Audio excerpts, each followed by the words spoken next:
The winter light filtered weakly through the classroom windows, casting long shadows across the polished linoleum floor.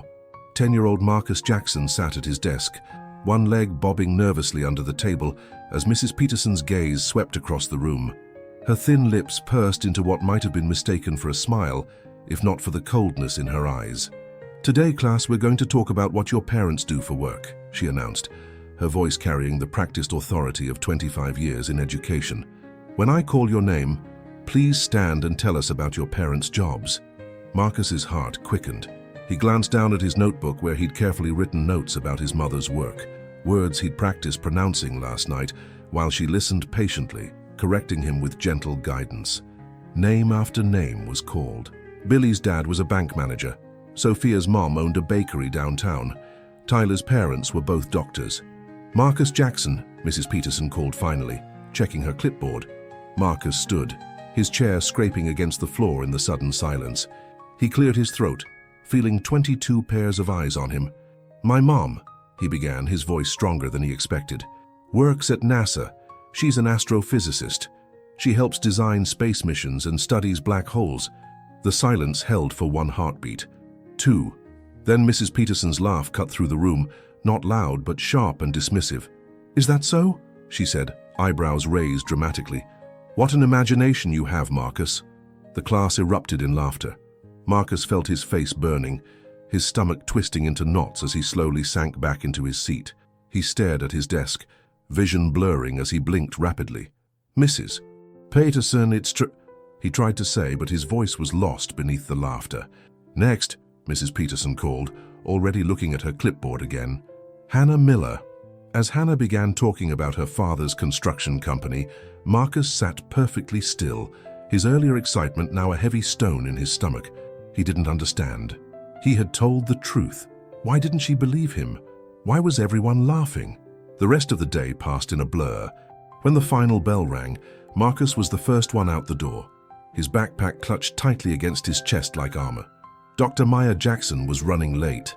The NASA Jet Propulsion Laboratory meeting had gone longer than expected, with heated debates about trajectory calculations for the upcoming Europa mission. By the time she pulled into the school parking lot, most of the children had already been picked up. She spotted Marcus immediately, sitting alone on the concrete steps, hunched over as if trying to make himself smaller. Something was wrong. Maya could tell from 20 paces away. A mother knows. "Hey, Rocket Man," she called, using the nickname that usually made him smile. Today, he barely looked up. "Everything okay?" Marcus shrugged, getting to his feet and walking toward the car without a word. Maya's stomach tightened. Her son was many things.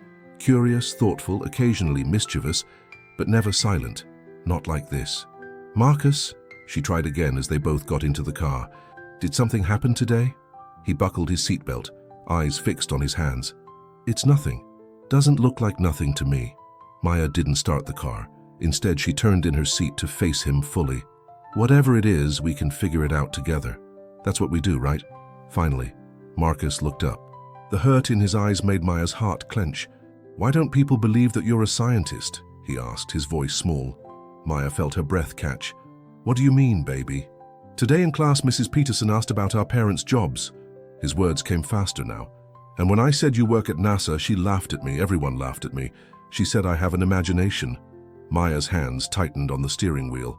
The familiar mix of anger and resignation washed over her, a feeling she knew too well from her own journey through academia and the scientific community. "Oh, Marcus," she said softly, reaching out to touch his cheek. "I'm so sorry that happened."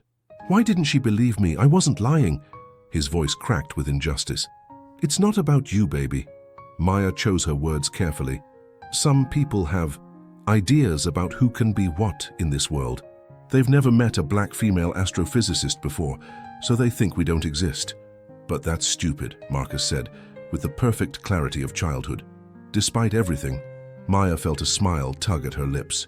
Yes, it is. If you're feeling that spark of indignation right now at the unfairness Marcus experienced, click that subscribe button. This journey of standing up for truth against prejudice is just beginning, and you won't want to miss what happens next. That night, after Marcus had gone to bed, Maya sat at her kitchen table, staring at the blank email on her laptop screen. The house was quiet except for the gentle hum of the refrigerator and the occasional creak of the old wooden floors. A half-empty cup of chamomile tea sat beside her, long gone cold. She'd been trying to write this email to Marcus's school principal for over an hour. Every version felt wrong, too angry, too academic, too pleading. The words wouldn't come, and Maya Jackson was not a woman who struggled with words. She had published dozens of scientific papers, given TED Talks, and explained complex astrophysics concepts to government officials. But this was different. This was her son. Maya closed her eyes, feeling the weight of exhaustion in her bones. The familiar ache in her shoulders, from hours hunched over simulation data. The slight tremor in her hands from too much coffee and too little sleep. The pressure behind her eyes that signaled an approaching headache. But beneath it all was something sharper, something that burned. She opened her eyes and began typing again. Dear Principal Richards, I am writing regarding an incident that occurred in Mrs. Peterson's class today, when my son, Marcus Jackson, truthfully stated that I work as an astrophysicist at NASA's Jet Propulsion Laboratory. Mrs. Peterson publicly ridiculed him and suggested he was lying. This humiliated my son in front of his peers and undermined his trust in both his teacher and his education. I hold a PhD in astrophysics from MIT and have been employed at NASA JPL for the past 12 years, currently serving as Deputy Project Scientist for the Europa mission. I would be happy to provide verification of my credentials if necessary. More importantly, however, I am deeply concerned about the message this sends, not just to my son but to all students in the class, about who can and cannot occupy certain professional roles in our society. I would appreciate the opportunity to discuss this matter further at your earliest convenience. Sincerely, Dr. Maya Jackson, PhD, Deputy Project Scientist, NASA Jet Propulsion Laboratory. Maya read it over once, twice, and then clicked send before she could second-guess herself. The familiar swoosh sound of the email departing brought little relief. She knew from experience that addressing these moments was always a gamble, sometimes bringing positive change, sometimes making things worse, and most often changing nothing at all. She closed her laptop and walked quietly to Marcus's room, pushing the door open just enough to see his sleeping form. Star-shaped shadows from his nightlight danced across the ceiling, projecting a miniature cosmos in his small bedroom. The universe is so much bigger than their small minds, baby, she whispered, and so are you. The response came the next morning, sitting innocuously in her inbox between a departmental memo and a conference invitation. Dear Dr. Jackson, thank you for bringing this matter to my attention. At Westridge Elementary, we pride ourselves on fostering an environment of respect and accuracy in education. I've spoken briefly with Mrs. Peterson, who assures me there was simply a misunderstanding. She was not doubting your profession, but rather expressing surprise at having such a distinguished parent in our school community. Rest assured that she meant no disrespect to either you or Marcus. Should you have any further concerns, please don't hesitate to reach out. We value parent involvement and open communication. Sincerely, William Richards. Principal, Westridge Elementary School. Maya read the email twice, her eyebrows rising higher with each sentence. A misunderstanding. The memory of Marcus's hurt face flashed in her mind. That was no misunderstanding. She was still staring at the screen when her phone rang. The lab. Europa mission calculations needed her attention. Another day of pushing back frontiers of human knowledge while navigating the boundaries others kept trying to place around her. Maya took a deep breath and picked up the phone. One battle at a time. The week that followed was tense. Marcus dragged his feet every morning, inventing stomach aches and mysterious coughs in attempts to stay home. Each day, Maya gently but firmly guided him back to school, her heart breaking a little as she watched his shoulders slump before entering the building. At night, they would sit together at the dining table, Maya helping with homework while Marcus pushed food around his plate. The bright-eyed boy who used to pepper her with questions about space, who begged to look through his telescope even on school nights, seemed diminished somehow, quieter, more cautious. On Thursday evening, Maya found herself alone in the kitchen after Marcus had gone to bed early, claiming fatigue. She leaned against the counter, a heaviness settling over her that had nothing to do with the long day at the lab. The soft vibration of her phone pulled her from her thoughts. Her text from Elaine, the school librarian and one of the few staff members Maya had connected with during parent-teacher nights. Just heard about what happened with Marcus in Peterson's class. That woman has been pulling this kind of thing for years. The career day forms went home today. Noticed you weren't on the list of parent presenters. Thought you should know. Maya frowned, reaching for her son's backpack. Sure enough, tucked between math worksheets and a permission slip for a field trip was a bright yellow flyer. Westridge Elementary Career Day. January 28th, 9 a.m., 12 p.m. Parents sharing their professional experiences with our students. Below was a neatly typed list of presenters. Dr. Robert Chen, Surgeon, Memorial Hospital. Officer James Miller, Police Department. Mrs. Susan Taylor, Attorney, Taylor and Associates. Mr. David Williams, Architect, Williams Design. Mrs. Patricia Harris, Nurse, Westridge Medical Center. Mr. Thomas Anderson, Fire Department. Mrs. Karen Lewis, Small Business Owner, Sweet Treats Bakery. Mr. Joseph Martinez, Software Engineer, TechCore Industries. Maya's name was nowhere to be found. She remembered filling out the volunteer form months ago, checking the box indicating her willingness to participate in Career Day. Marcus had been so excited, begging her to bring something cool from NASA to show his classmates. Without hesitation, Maya grabbed her phone and dialed the number at the bottom of the flyer.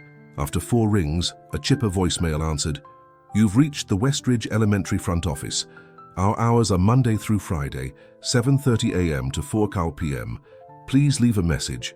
Maya spoke clearly after the beep. "This is Dr. Maya Jackson, Marcus Jackson's mother. I noticed my name isn't on the Career Day presenter list despite submitting the volunteer form.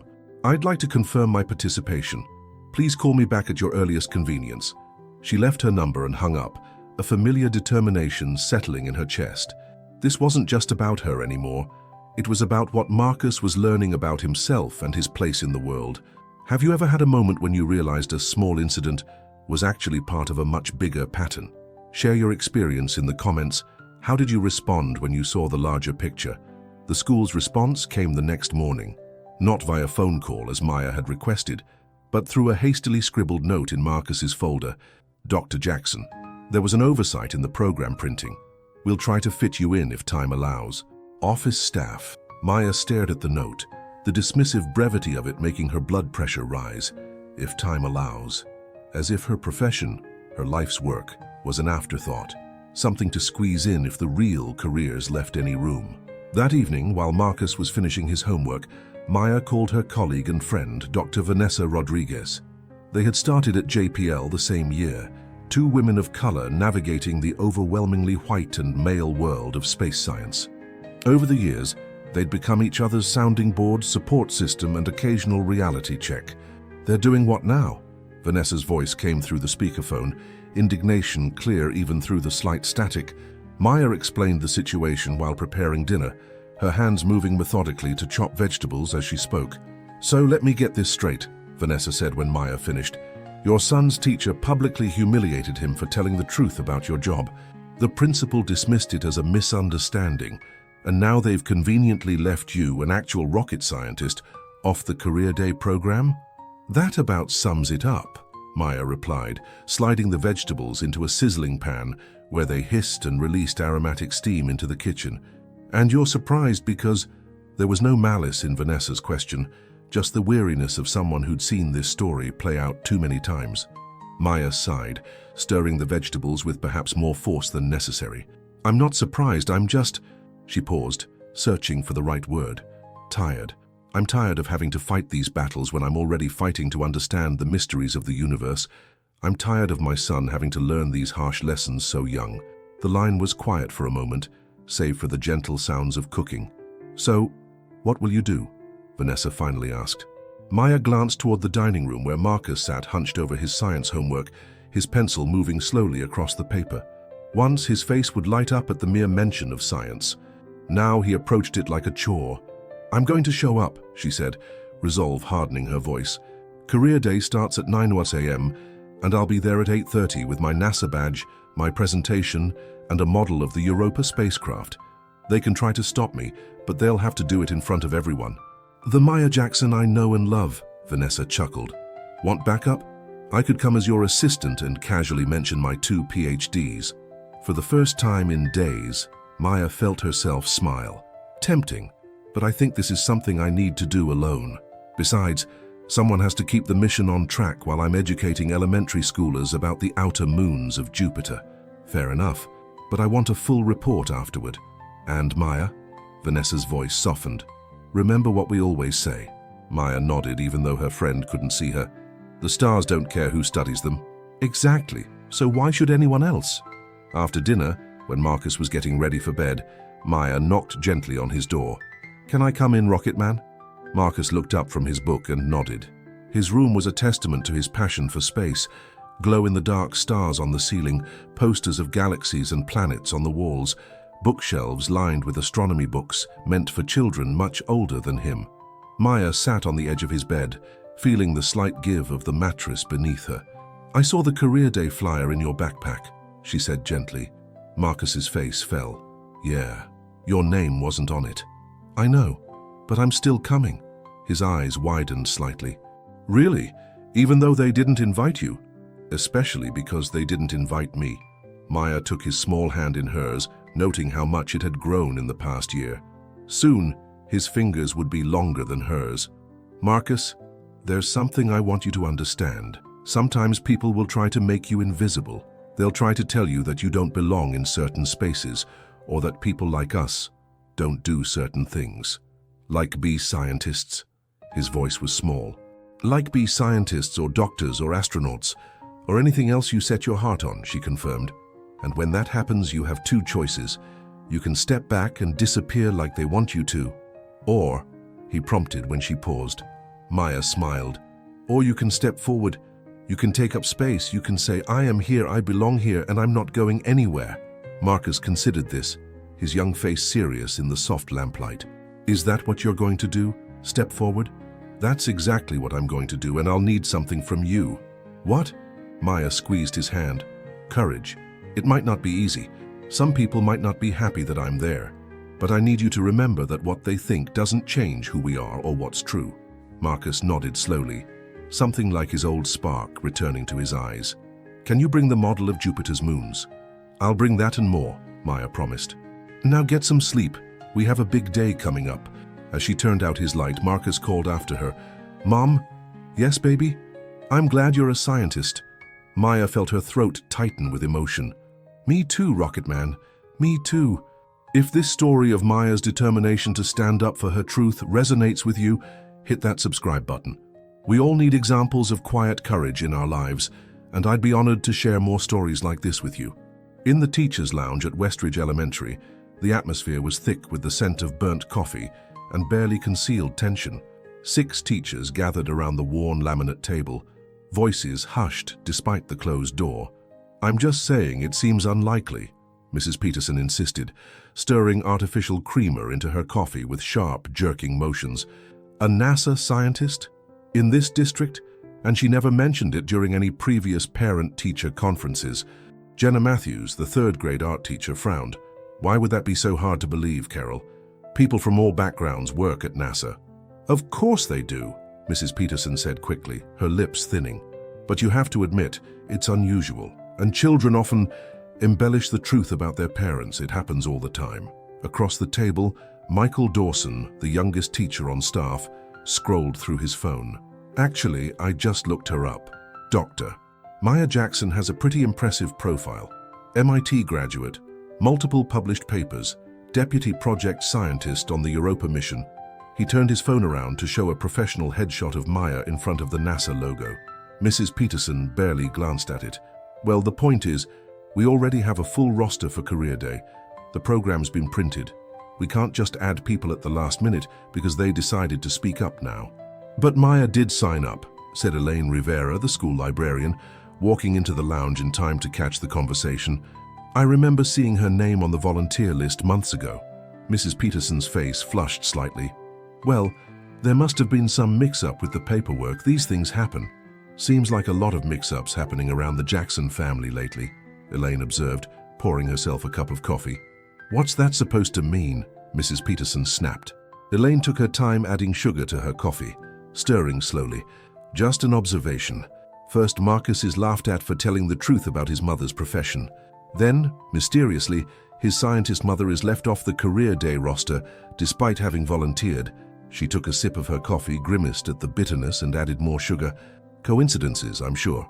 The silence that followed was interrupted only by the ticking of the wall clock and the distant sounds of children in the hallways. "We should make room for her," Michael said finally. "She's literally a rocket scientist. The kids would love it." "The schedule is already full," Mrs. Peterson insisted. "We can't just throw everything off because—" "Because what, Carol?" Elaine challenged quietly. The older teacher stood abruptly, gathering her papers. "Because it's unprofessional to change plans at the last minute. That's all I meant." She left the room, the door closing with slightly more force than necessary behind her. As the remaining teachers exchanged glances, Elaine pulled out her phone and began typing a message. Someone needed to make sure Dr. Jackson knew she had allies in this building. Someone needed to make sure that when she stepped forward, she wouldn't be standing alone. The morning of career day dawned clear and cold, the January sun casting long shadows across the frost-covered playground of Westridge Elementary. Maya drove to school with Marcus, her NASA presentation materials carefully packed in the trunk, her official badge prominently displayed around her neck. "Are you nervous?" Marcus asked, eyeing the model of the Europa spacecraft nestled in a protective case on the back seat. Maya gave him a small smile. "A little, but that's okay. Sometimes being nervous just means you're doing something important." They arrived at the school 30 minutes early as planned. The parking lot was still relatively empty, just a few teachers' cars and the early maintenance staff. Maya helped Marcus with his backpack and then retrieved her presentation materials, balancing the spacecraft model under one arm while pulling a small rolling case with her other materials. "Ready?" she asked. Marcus nodded, standing a little straighter as they walked toward the building. Inside, they found Elaine the librarian waiting by the front office, her face breaking into a smile when she spotted them. "Dr. Jackson, I'm so glad you made it," she said, stepping forward to help with the equipment. "And this must be the famous Europa model I've heard about." "You know about Europa?" Marcus asked, surprised. "Your mum and I have been texting," Elaine explained with a wink. "And yes, I know about Europa. Jupiter's moon with the subsurface ocean, possibly harboring alien life. Pretty cool stuff." Maya felt a wave of gratitude for this unexpected ally. "I didn't see my name on the program. Do you know when I'll be presenting?" Elaine's expression faltered slightly. "That's what I wanted to talk to you about. Officially, you're still not on the schedule." Maya's grip tightened on her rolling case. "I see. But," Elaine continued with a determined glint in her eye, "the presentations are happening in the multi-purpose room. I've taken the liberty of setting up an extra table for you, right alongside the others. You're listed on the revised program I printed this morning. Won't that cause problems?" Maya asked, though she already knew her answer wouldn't change regardless. Elaine shrugged. "Probably, but some problems need to happen." She glanced at Marcus, who was listening intently. Some truths need to be seen, especially by young eyes. The school was coming to life around them, more teachers arriving, the hallways beginning to fill with the sounds of children. Maya felt a familiar calm settling over her, the same steadiness that carried her through complex mission planning sessions and high-stakes presentations at JPL. "Lead the way," she said. As they walked through the hallways, Maya noticed heads turning, whispers following in their wake. Her NASA badge and the unmistakable spacecraft model drew curious glances from students and sharp, surprised looks from staff. By the time they reached the multi-purpose room, Maya could feel the buzz of energy, a mixture of curiosity, discomfort, and something else, something like possibility. The room was set up with 8 tables in a horseshoe formation, each with a neat placard displaying a presenter's name and profession. True to her word, Elaine had added a 9th table at the end, with a freshly printed sign, "Dr. Maya Jackson, astrophysicist, NASA Jet Propulsion Laboratory." Maya was setting up her display when Principal Richards entered the room. His eyes swept over the arrangement, stopping abruptly when they landed on her. His face cycled through several expressions, surprise, confusion, and finally, a forced smile as he approached. "Dr. Jackson," he said, voice low and tight. "I wasn't aware you'd be joining us today." Maya met his gaze steadily. "I submitted my volunteer form months ago. There seems to have been an oversight." "Yes, well," he glanced at her table, at the impressive NASA display already attracting attention from arriving students. "The thing is, we have a very tight schedule. I'm not sure we can accommodate an additional presenter without disrupting the entire program. I understand completely, Maya said, her voice pleasant but unyielding. That's why I've brought just a short presentation, 20 minutes, same as everyone else. I'm sure the children will benefit from learning about space exploration, don't you think? Principal Richard's smile remained fixed, but his eyes hardened. Dr. Jackson, I appreciate your enthusiasm, but is there a problem? The new voice belonged to a tall woman in an expensive-looking pantsuit who had just entered the room. Maya recognized her as Patricia Chen, the head of the PTA and mother of one of Marcus's classmates. Mrs. Chen, Principal Richard said, his demeanor instantly shifting. No problem at all. We were just discussing a last-minute addition to our career day lineup. Patricia's eyes widened as she took in Maya's display. You're Marcus's mother, the NASA scientist. She extended her hand. Patricia Chen. Robert, the surgeon, is my husband. Marcus has mentioned you to our son, Kevin. Apparently, you're designing a mission to find aliens. Her smile was genuine, curious. Not exactly, Maya laughed, shaking her hand. We're exploring Jupiter's moon Europa, which has a subsurface ocean that could potentially harbor microbial life, but that's a bit less exciting than full-blown aliens. Sounds fascinating, Patricia said. Robert will be disappointed he missed this. He's a huge space enthusiast. She turned to Principal Richards. Will Dr. Jackson be presenting to all the grades? Kevin would be thrilled. Caught between the prominent PTA head's enthusiasm and his earlier resistance, Principal Richards visibly faltered. We're working out the logistics now. Wonderful, Patricia said, as if the matter were settled. I'll make sure the other PTA members know. We've been wanting to emphasize STEM education more strongly in our initiatives. As she walked away, Maya caught Elaine hiding a smile behind her coffee cup. Across the room, Marcus was watching the whole exchange, his eyes wide. Principal Richards cleared his throat. Well, it seems there's considerable interest in your presentation, Dr. Jackson. Perhaps we can adjust the schedule to include you. Without waiting for a response, he turned and left, his posture stiff. By 9 a.m., the multi-purpose room was filled with excited elementary school students seated in rows facing the horseshoe of presenter tables. Maya sat at her assigned spot, watching as Mrs. Peterson led her class to their designated area. Marcus caught her eye and gave a small wave, which she returned. The first hour passed with presentations from the police officer, the architect, and the bakery owner. The children asked predictable questions, their attention waning slightly as the morning progressed. Maya noticed Marcus growing increasingly fidgety, his eyes darting between her and the clock on the wall. As the lawyer concluded her presentation, Principal Richards approached the microphone. Maya straightened, ready for her turn, but instead he announced, "We'll now take a short break before hearing from our next presenters." Maya frowned, watching as the children were led to the back of the room for snacks. Elaine materialized beside her. "He's trying to run out the clock," she murmured. "After the break, there are only 2 time slots left before lunch. If he gives those to the firefighter and the surgeon, then I don't present at all," Maya finished, "even though I'm sitting right here in front of everyone." The realization of what was happening settled like a weight in her stomach. This wasn't just about an oversight or a misunderstanding. This was deliberate erasure, and her son was watching it happen. Has there been a time when you realized you needed to stand up and claim your space, even when others were trying to make you invisible? Tell me in the comments about a moment when you decided enough was enough. Maya made her decision in an instant. Standing up from her table, she walked directly to where Marcus sat with his classmates, their small hands clutching juice boxes and apple slices. "May I borrow Marcus for a moment?" she asked Mrs. Peterson, whose eyes narrowed slightly. "We're on break right now, Dr. Jackson. The children should stay with their classes." "It will only take a minute," Maya insisted, her voice pleasant but firm. She didn't wait for further objection before guiding Marcus to a quiet corner. "They're not going to let me speak, are they?" she asked quietly, making sure no one else could hear. Marcus's face fell. "I was watching. The principal keeps skipping you." "Yes, he does." Maya knelt to his eye level, her hands on his shoulders. "Remember what we talked about taking up space?" He nodded solemnly.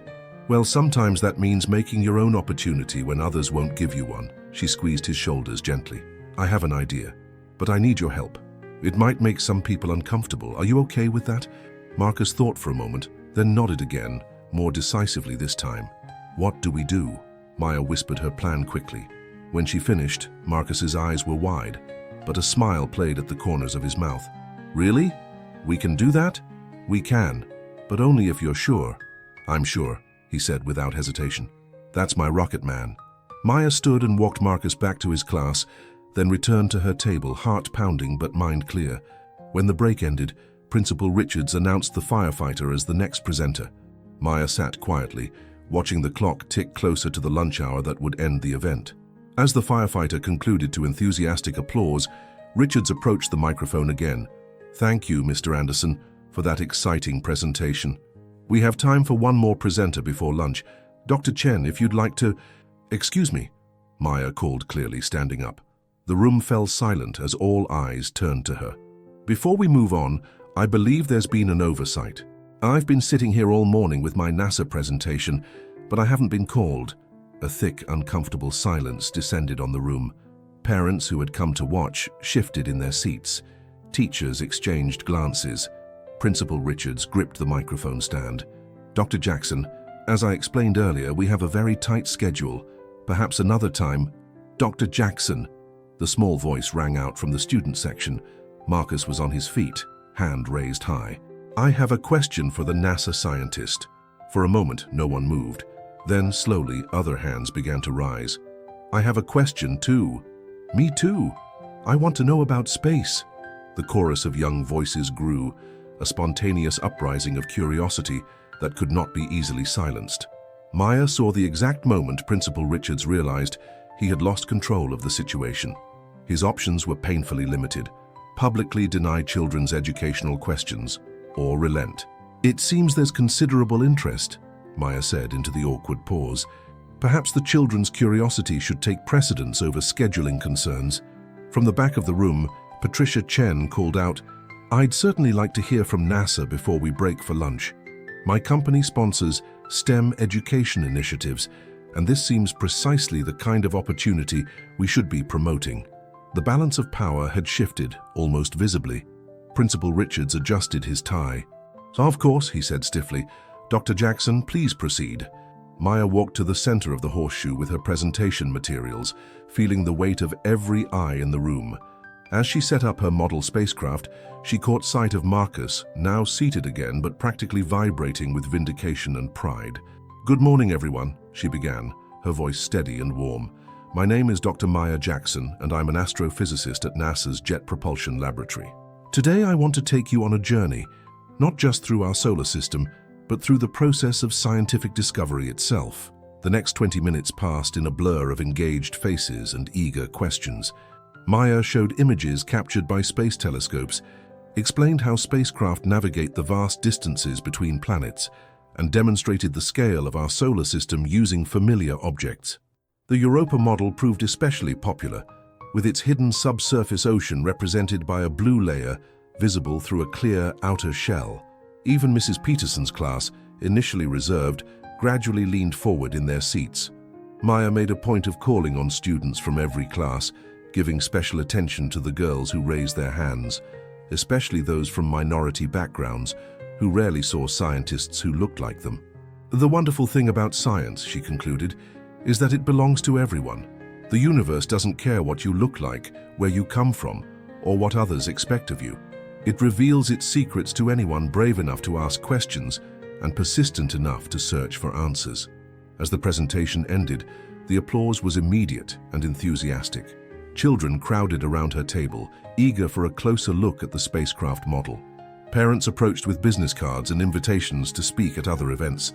Even some of the teachers who had been cool earlier now waited to express their appreciation. Through it all, Maya kept one eye on Marcus, who stood slightly apart, watching the scene with a mixture of pride and awe.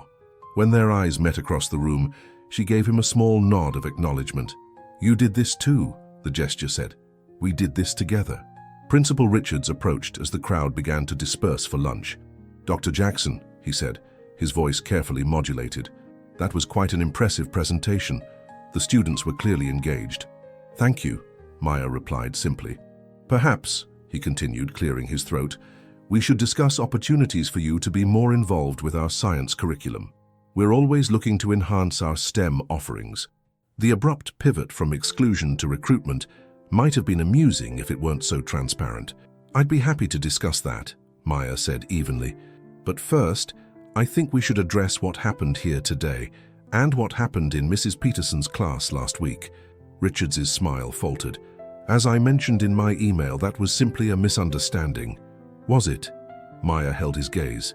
Because from where I stand, it looks like a pattern. One that sent a very clear message to my son about who belongs in science and who doesn't. The principal glanced around, clearly uncomfortable having this conversation in the waning crowd. Perhaps we should continue this discussion in my office, Dr. Jackson. I'd be happy to. Monday morning would work for me. Maya gathered her materials with deliberate care, and I'd like Mrs. Peterson to join us. I'll check her availability, he stammered. Please do. Maya closed her presentation case with a decisive click, because what happens next depends entirely on that conversation. As Maya and Marcus walked to the car after the event, a weight seemed to have lifted from both their shoulders. The winter sun felt warmer somehow, despite the chill in the air. "Mom," Marcus said as they loaded her presentation materials into the trunk. "You were amazing in there." Maya smiled, ruffling his hair. "So were you, Rocket Man." That was some quick thinking, rallying all those questions. I didn't really have to. Everyone wanted to know about space once they knew you were really from NASA. He paused, considering something. "Do you think Mrs. Peterson will get fired?" The question caught Maya off guard. "Why do you ask that?" Marcus shrugged. "She was mean, and she lied about you." Maya leaned against the car, taking a moment to find the right words. "I don't think she'll get fired, and I'm not sure that's what should happen. People make mistakes, Marcus, sometimes because they're careless, sometimes because they have ideas in their heads that aren't true, like thinking black people can't be scientists." Maya's heart squeezed at how matter-of-factly he said it. 10 years old, and already so aware of these dynamics. Yes, like that, but people can learn and change. That's why we're going to have that meeting on Monday. Not to punish Mrs. Peterson, but to make sure this doesn't happen to another child. Marcus considered this. "So it's like science? You observe a problem, then try to fix it?" Maya laughed softly. "Exactly like science. That's why I love it, and why I think you're going to make a pretty great scientist yourself someday, if that's what you choose." As they drove home, Maya reflected on the day's events. The battle wasn't over. It never really was for women like her in spaces where they were still unexpected. But today had been a victory, not just for her, but for every child in that room who saw something new about what was possible. If you're finding yourself inspired by Maya's determination to create change, hit that subscribe button now. These moments of standing up against silent prejudice matter, and I'd love to share more stories that showcase the quiet courage that changes worlds. The weekend passed in a blur of normalcy that felt almost surreal after the intensity of career day. Maya and Marcus fell into their usual routines: grocery shopping on Saturday morning, laundry in the afternoon, a movie night with popcorn and blankets on the couch. Sunday brought pancakes for breakfast, a video call with Marcus's grandmother in Chicago, and several hours of Maya catching up on work, while Marcus built elaborate spacecraft out of Lego. But beneath this ordinary surface, anticipation hummed like a low electrical current. Monday was coming. The meeting with Principal Richards and Mrs. Peterson loomed on the horizon, shaping their thoughts even as they went through the motions of their weekend. "Are you worried about tomorrow?" Marcus asked Sunday night as Maya tucked him into bed. Maya considered the question carefully. "Not worried exactly. Preparing. Like for a mission launch." She smiled. "Something like that. Every mission needs clear objectives, right?" Marcus nodded, serious in the glow of his star-shaped nightlight. "Well, tomorrow's objective isn't to make anyone feel bad or get anyone in trouble. It's to make sure the school becomes a better place for you and for all the other kids who might not fit someone's expectations." "Like Amara," Marcus said softly. "Who's Amara?" "She's in my class. She told me after your presentation that she wants to be an engineer, but her uncle told her that's not for girls." He pulled his covers up higher. "I told her that's stupid because my mom says the universe doesn't care if you're a boy or a girl." Maya felt a rush of pride so intense it nearly brought tears to her eyes. "That's exactly right," she managed to say, "and that's why tomorrow matters." Monday morning arrived with a light dusting of snow that glittered in the rising sun. Maya dressed with particular care, a charcoal grey pantsuit, subtle gold earrings, her hair in a neat twist. Professional armor for a professional battle. Marcus, too, seemed to sense the importance of the day, choosing his NASA t-shirt without being prompted. "Ready?" Maya asked as they prepared to leave the house. "Ready," he confirmed, zipping up his coat with determination. The school parking lot was nearly empty when they arrived, most parents having already dropped off their children and headed to work. Maya walked Marcus to his classroom, noting how his steps slowed as they approached Mrs. Peterson's door. "It'll be okay," she assured him, giving his shoulder a gentle squeeze. "Remember, this isn't just about us." "I know." He straightened his shoulders, a miniature echo of her own posture. "See you after school?" "See you after school, Rocket Man." Maya watched him enter the classroom, catching a brief glimpse of Mrs. Peterson at her desk before the door closed. Then she turned and made her way to the administrative offices, each step measured and deliberate. Principal Richards was waiting in his office, seated behind a large oak desk cluttered with papers and framed photographs of what Maya assumed were his own children. Mrs. Peterson sat in one of the visitor chairs, her back rigid, hands clasped tightly in her lap. "Dr. Jackson," Richards rose as Maya entered. "Thank you for coming. Please have a seat." Maya nodded, but remained standing for a moment, taking in the room. The generic motivational posters, the outdated computer, the small American flag in the corner. A traditional educational setting, steeped in tradition. "Before I sit," she said calmly, "I want to be clear about my expectations for this meeting. I'm here as both a parent and a scientist, someone committed to facts, evidence, and finding solutions based on data rather than assumptions or emotions. Can we all agree to approach our discussion with those principles in mind?" Richards looked momentarily taken aback by her directness, but nodded. "Of course. That's a very reasonable framework." Only then did Maya take the offered seat, placing her bag beside her and folding her hands on her lap. A mirror of Mrs. Peterson's posture, though, with none of the tension. "Excellent," she said. "Then let's begin with the facts. Last Monday, my son told his class that I work as an astrophysicist at NASA. Mrs. Peterson publicly suggested he was lying, causing the entire class to laugh at him. On Friday, despite having volunteered months ago, I was deliberately excluded from the Career Day program until I made an issue of it. These are not interpretations or feelings. They are documented events, witnessed by multiple people." Mrs. Peterson shifted in her seat. "If I may, please," Maya nodded. "I'd like to hear your perspective." The teacher straightened her cardigan, a nervous gesture that betrayed her discomfort despite her controlled voice. "I never called Marcus a liar. I simply expressed surprise, which was misinterpreted by the class. As for Career Day, I had nothing to do with the scheduling. Yet you were present in the teacher's lounge when my credentials were being discussed and verified," Maya countered. "And you chose not to correct your initial misinterpretation, even after learning the truth." Mrs. Peterson's cheeks flushed slightly. "I don't see how—" "The question," Maya continued, her voice still calm, but now edged with steel, "is not about your intentions, but about the impact of your actions. My son went from being excited about science to being ashamed to speak up in class. That's measurable harm." Principal Richards cleared his throat. "Dr. Jackson, I understand your concerns, but I think we need to be careful about attributing motives." "I haven't attributed any motives," Maya interrupted. "I've stated facts and observable outcomes. The motives are, frankly, less important to me than ensuring this doesn't happen again, to my child or any other." The room fell silent for a moment. Through the window, Maya could see children playing in the snow-dusted playground, their laughter muted by the glass. "What exactly are you asking for?" Richards finally asked. Maya leaned forward slightly. "3 things. First, a formal acknowledgement from both of you that Marcus was telling the truth and was wrongly disbelieved. Second, a review of how Career Day presenters are selected, with transparent criteria that don't, accidentally, exclude certain types of professionals. And third, a commitment to bringing more diverse STEM programming into the school." "That's quite a list of demands," Richards said, his tone measured but defensive. "They're not demands," Maya corrected. "They're proposed solutions to demonstrated problems. As educators, I assume you're committed to creating an environment where all students can thrive, regardless of their background or family circumstances." Mrs. Peterson had been silent, her expression unreadable. Now she spoke, her voice quieter than before. "You think I treated your son differently because he's black. The bluntness of the statement hung in the air. Principal Richards looked as though he wanted to disappear into his chair. "I think," Maya said carefully, "that you found it implausible that a black woman could be a NASA scientist, and that disbelief harmed my son. Whether that was conscious or unconscious bias isn't for me to determine." Mrs. Peterson's lips pressed into a thin line.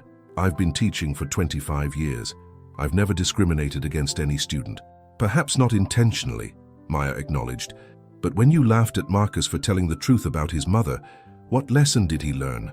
What did the other children in that classroom learn?" The question seemed to penetrate something in the older woman. For the first time, her rigid posture softened slightly. I didn't think of it that way," she admitted. "Most people don't," Maya said, her tone gentler now. "That's why these conversations are so important. It's not about blame, it's about awareness and change." Principal Richards, sensing a potential path forward, leaned in.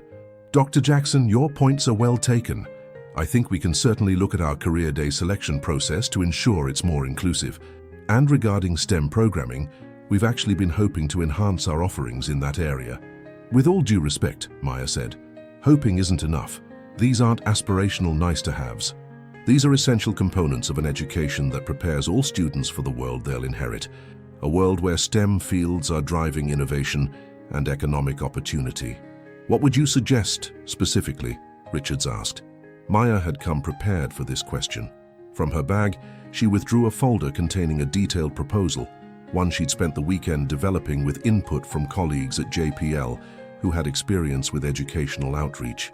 "This is a framework for a science enrichment program that could be implemented with minimal cost and disruption to your existing curriculum. It includes guest speaker opportunities, virtual field trips to scientific institutions, and hands-on project ideas that align with grade-level standards." She handed copies to both Richards and Mrs. Peterson, who began scanning the document with evident surprise at its thoroughness. "This is quite comprehensive," Richards admitted. "That's what NASA scientists do," Maya said with a small smile. "We solve complex problems systematically." As they discussed the details of her proposal, Maya observed a subtle shift in the room's dynamics. Mrs. Peterson's defensive posture gradually relaxed as she engaged with the educational content, occasionally nodding or making notes in the margins. Principal Richards became increasingly animated about potential funding sources and implementation timelines. By the end of the hour-long meeting, they had reached an agreement. Mrs. Peterson would make a brief but clear statement to her class, acknowledging the truth about Marcus's mother. The career day selection process would be formalized with transparent criteria, and Maya's science enrichment program would be piloted for the remainder of the school year with the possibility of expansion if successful. As they stood to conclude the meeting, Mrs. Peterson hesitated, then extended her hand to Maya. "Dr. Jackson," she said, her voice holding a note of genuine respect that hadn't been there before, "I owe you and Marcus an apology. I made assumptions I shouldn't have made, and I failed to correct them when I should have. That was wrong of me, and I'm sorry." Maya accepted the handshake, feeling the significance of the moment. "Thank you, Mrs. Peterson. I appreciate that. Your son," the teacher added, "has a remarkable mind. His questions in class are always thoughtful. I should have recognized that his pride in you was coming from a place of truth. He speaks highly of you too, despite what happened," Maya said. "He thinks you're very smart. That's his highest compliment." A small smile tugged at Mrs. Peterson's lips. "I'll try to live up to that. We all face moments in life where we must decide whether to accept unfair treatment or stand up for what's right." If Maya's approach to addressing injustice with both firmness and grace resonated with you, please hit the subscribe button to support more stories of everyday courage and dignity. In the weeks that followed, Maya watched as ripples from that confrontation spread through Westridge Elementary like waves in a pond. Some changes were immediate and visible. Mrs. Peterson's straightforward acknowledgement to her class that Marcus had been telling the truth all along, the formal apology that followed, the way other students suddenly looked at Marcus with new curiosity and, in some cases, newfound respect. Other changes were slower, more subtle, a shift in the way Marcus carried himself, shoulders back, head high, voice steady when he spoke in class. The gradual return of his enthusiasm for science, now tinged with a more mature understanding of why his passion mattered. The way he began to notice and befriend other children who stood out in various ways, Amara with her engineering dreams, Jaden who loved ballet, Sophia who spoke English as a second language. Maya's science enrichment program launched with a small pilot group that quickly grew as word spread. What began as an after-school activity for 15 interested students soon expanded to include virtual lunch with a scientist sessions open to all grades.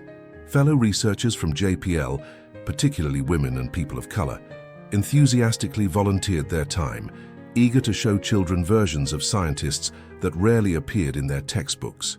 4 weeks after Career Day, Maya found herself back at Westridge Elementary, this time to observe the first meeting of the newly formed Girls in STEM Club. Standing at the back of the classroom, she watched as 12 girls ranging from 3rd to 5th grade clustered around tables covered with building materials, their faces intent with concentration as they tackled an engineering challenge. "They're building bridges," said a voice beside her. Maya turned to find Mrs. Peterson, who had been among the first teachers to volunteer as a club sponsor. "The goal is to support as much weight as possible using only these materials." Amara's team is currently in the lead. Maya followed her gaze to where Marcus's friend stood directing her teammates with quiet authority. "She has good instincts." "She does," Mrs. Peterson agreed, "though she might not have discovered that if you hadn't pushed for this program." The teacher hesitated, then added more softly, "If you hadn't pushed me." Maya studied the older woman thoughtfully. In the past weeks, she'd seen Mrs. Peterson transform from one of the program's most reluctant participants to one of its most dedicated advocates. There was something almost hungry in the way she absorbed new teaching techniques and scientific concepts. "Can I ask you something personal?" Maya ventured. Mrs. Peterson raised an eyebrow but nodded. "Did you ever want to be a scientist yourself?" The question seemed to catch the teacher off guard. She was silent for a long moment, watching the girls work. "Chemistry," she finally said. "I loved chemistry in high school, had a teacher who said I had a real knack for it."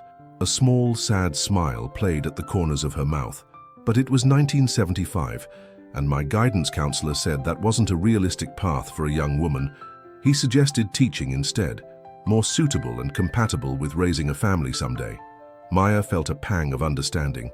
"So you became a teacher." "I became a teacher," Mrs. Peterson confirmed. "And I don't regret that choice. I've taught thousands of children over the years, but sometimes I wonder what you might have discovered," Maya finished for her. Mrs. Peterson nodded, something vulnerable in her expression that Maya had never seen before. "It was a different time. We didn't have examples, women like you." The admission hung between them, bridging decades of different experiences with a single thread of shared understanding. "It's not too late, you know," Maya said gently. "Not to become a research chemist, perhaps, but to engage with science in meaningful ways. We're always looking for experienced educators to help develop curriculum for our outreach programs at JPL." Mrs. Peterson's eyes widened slightly. "You think I could do that?" "I know you could. Your insights over the past few weeks have been invaluable in adapting these activities for elementary students." Maya pulled a business card from her pocket and handed it to the teacher. "This is my colleague who heads our educational initiatives. She'd be interested in talking with you."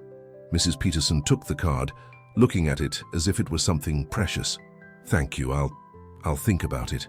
Before Maya could respond, a commotion from one of the tables drew their attention. Amara's bridge had just successfully held a stack of textbooks, prompting cheers from her team. The girl looked up, caught Maya's eye across the room and gave a small, proud wave.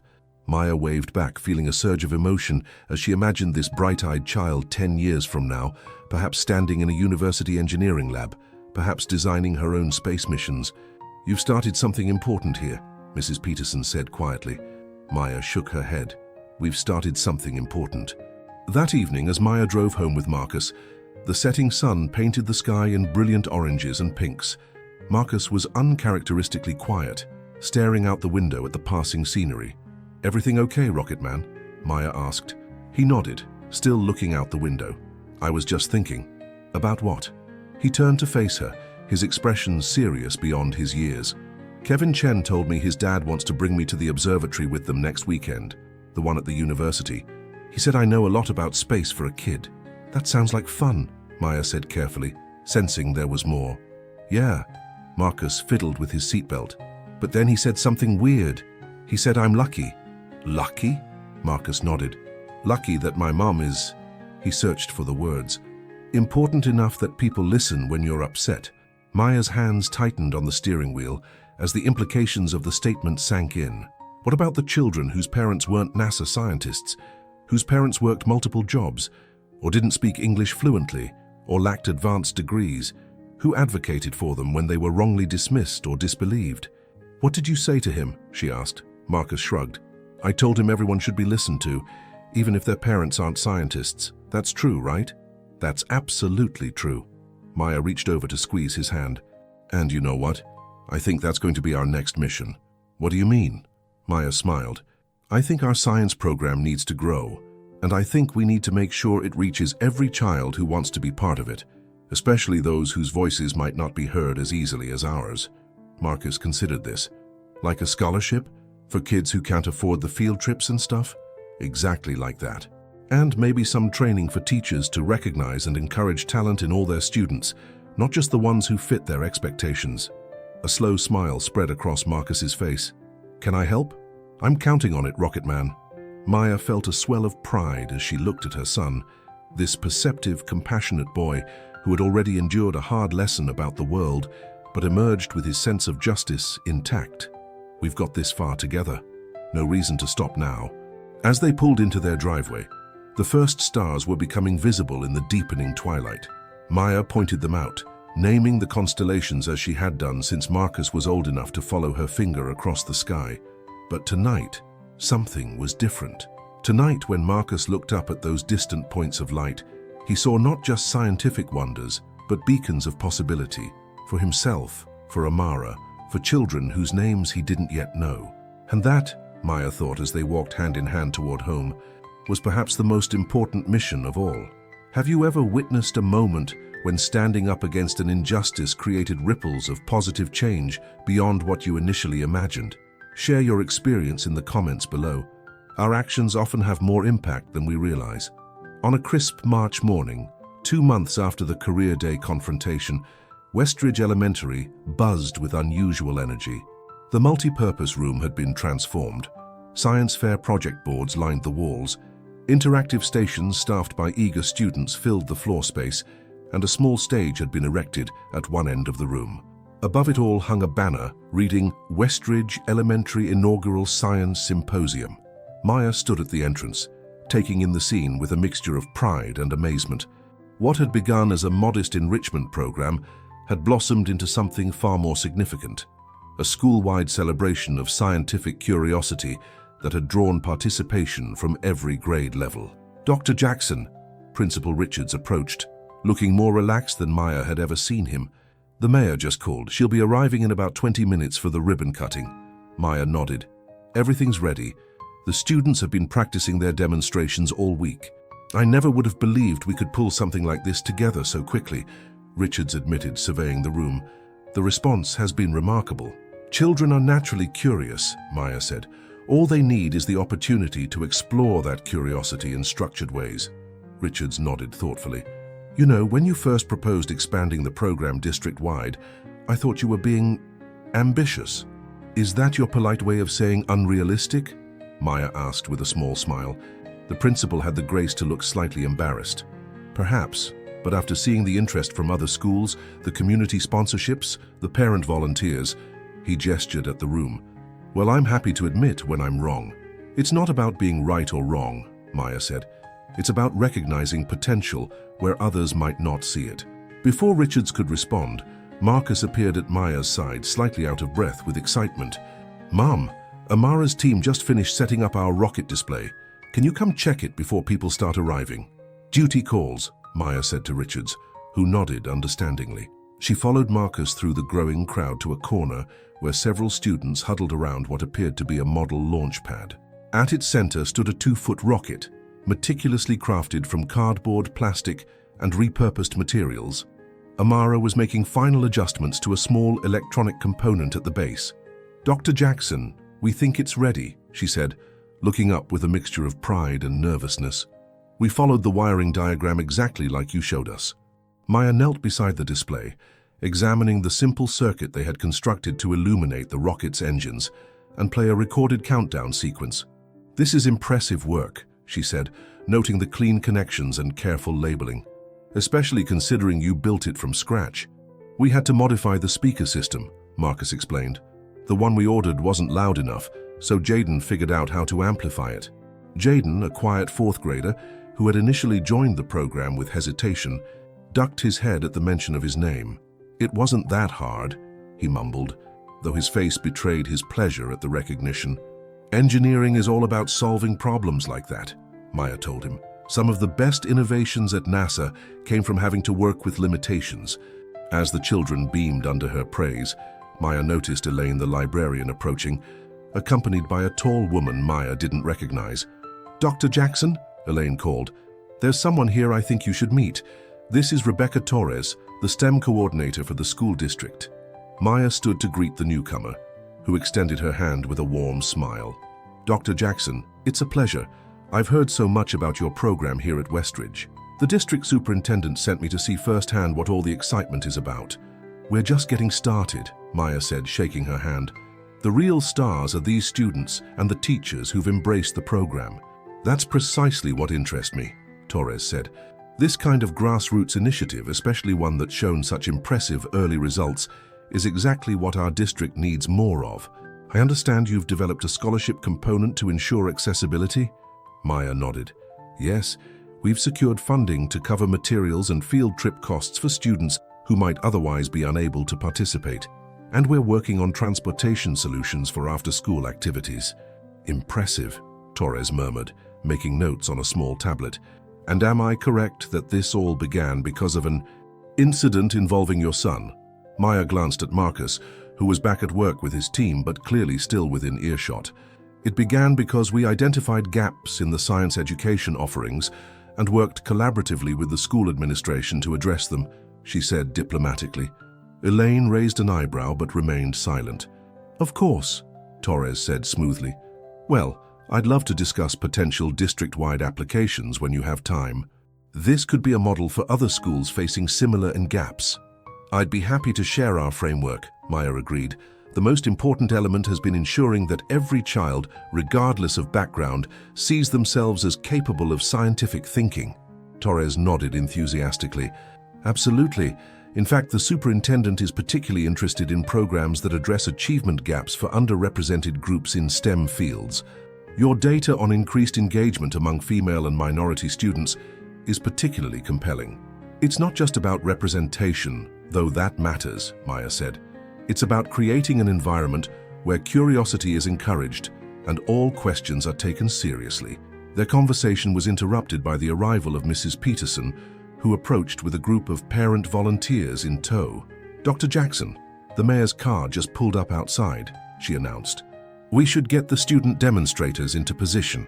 As the room shifted into final preparations, Maya found herself momentarily alone with Mrs. Peterson. "Quite a long way from that career day, isn't it?" the teacher said quietly. Maya studied the older woman, noting the changes in her as well. The rigid defensiveness was gone, replaced by a calm confidence that hadn't been there before. Since taking on a leadership role in the science program, Mrs. Peterson had revealed herself to be an organized, effective administrator, with a genuine enthusiasm for helping children discover scientific concepts. "A long way," Maya agreed, "though I never imagined we'd end up here when I walked into your classroom that morning." Mrs. Peterson's expression turned reflective. "I've been teaching for nearly 3 decades, Dr. Jackson. In all that time, no one ever challenged me the way you did." She paused, choosing her words carefully. "It would have been easier if you'd been angry, shouted, made demands, gone to the school board. I could have dismissed that. But I wasn't angry," Maya said. "I was determined." "Exactly. You were reasonable, methodical, and absolutely unwavering. You made it impossible for me to look away from what I'd done."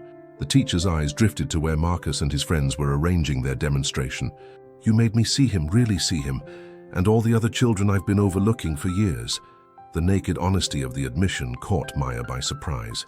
"That couldn't have been easy to confront."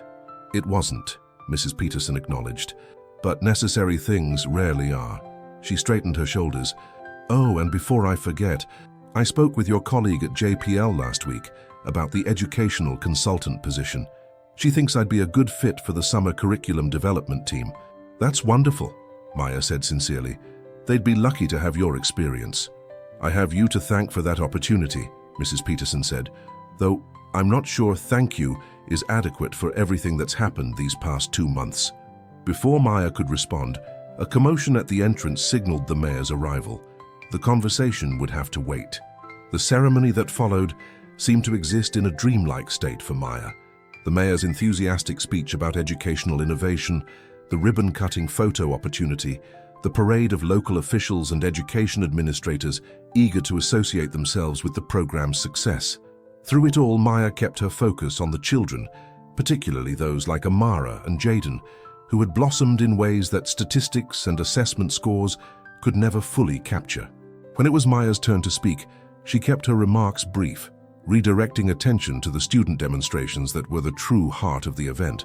As the adults dispersed to explore the exhibits, she found herself drawn to a quiet corner where Marcus stood with a small group of younger children, carefully explaining how a simple telescope worked. And when the light bounces off the mirror and through this lens, he was saying, pointing to the relevant parts, it magnifies the image so you can see things that are really far away, like planets and stars. Can you see aliens with it? A wide-eyed second grader asked. Marcus laughed. No, you'd need something much more powerful for that.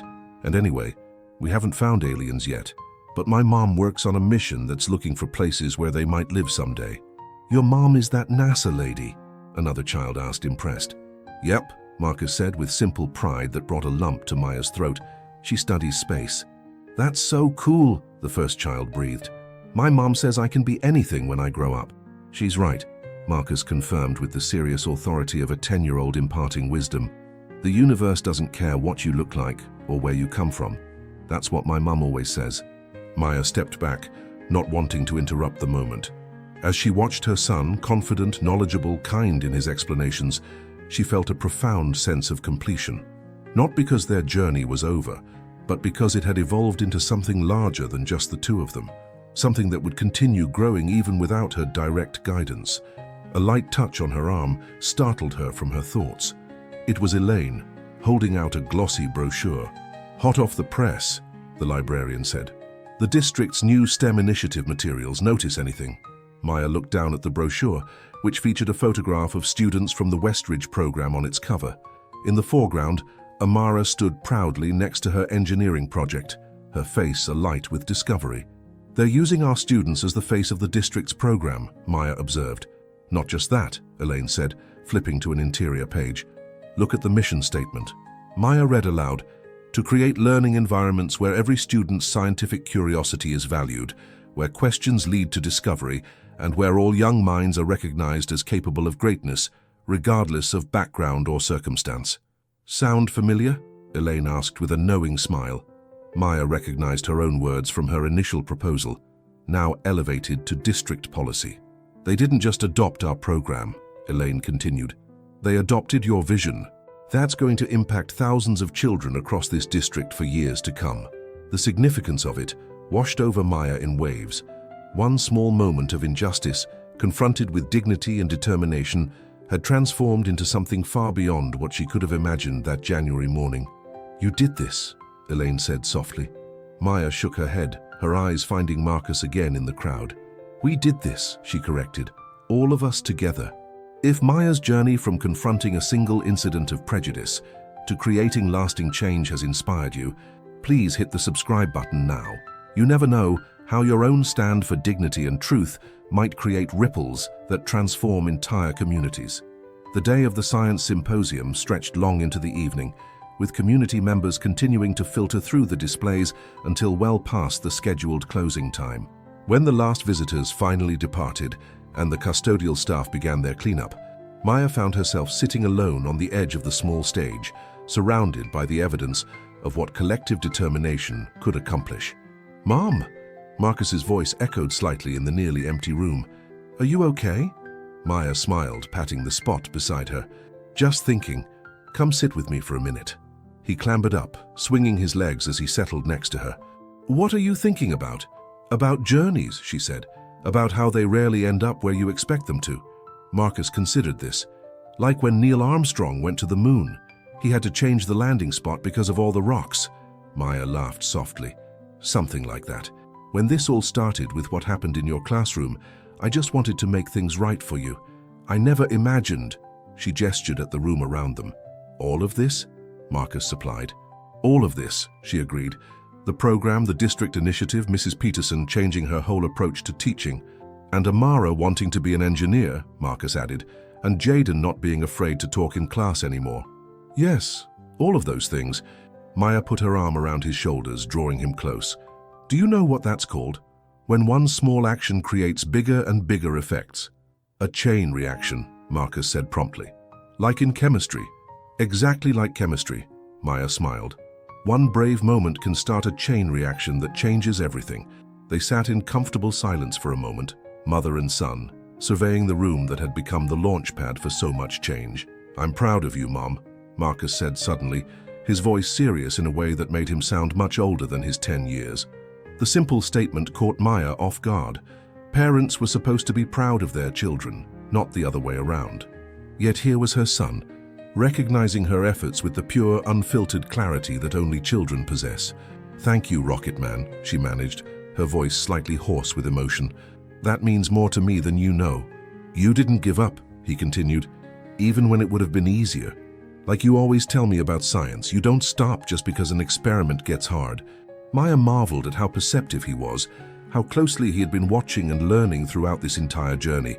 Not just about science, but about dignity, persistence, and the quiet courage it takes to change ingrained systems. "You didn't give up either," she reminded him. "That first day when you stood up and asked your question during career day, that was brave." Marcus shrugged, but she could tell he was pleased by the recognition. "I just did what you would do." The words settled over Maya like a mantle. A responsibility, yes, but also an honor. Children learn not just from what we tell them, but from what we show them through our actions. Marcus had been watching her navigate this challenging terrain with integrity, and he had been taking notes. "Dr. Jackson?" Principal Richard's voice interrupted their moment. He stood in the doorway, coat draped over his arm, clearly on his way out. "Sorry to disturb you, but I wanted to thank you before I left. Today exceeded all expectations." Maya nodded acknowledgement. "The students did amazing work." "They did," Richards agreed. "But we both know this wouldn't have happened without your persistence." He smiled ruefully. "I've been in education administration for 15 years, and I've never seen a program galvanize a school community like this one has. It filled a need that was already there," Maya said simply. "All these children needed was the opportunity and the belief that their curiosity mattered." Richards nodded thoughtfully. "The district superintendent has asked me to compile a report on how we implemented the program so successfully. She's interested in using Westridge as a model for the entire district." "I'd be happy to contribute to that," Maya offered. "I was hoping you'd say that." Richards hesitated, then added, "The district is also forming a STEM advisory council to guide curriculum development. They're looking for professionals from various scientific fields to serve as members. I took the liberty of recommending you for a position." Maya raised her eyebrows, genuinely surprised. "That's a significant commitment." "It is," Richards acknowledged. "But after seeing what you've accomplished here in just 2 months, I can't think of anyone better suited to help shape science education for our district's children." As Richards bid them goodnight and left, Marcus turned to Maya with wide eyes. "Are you going to do it? Be on the council thing?"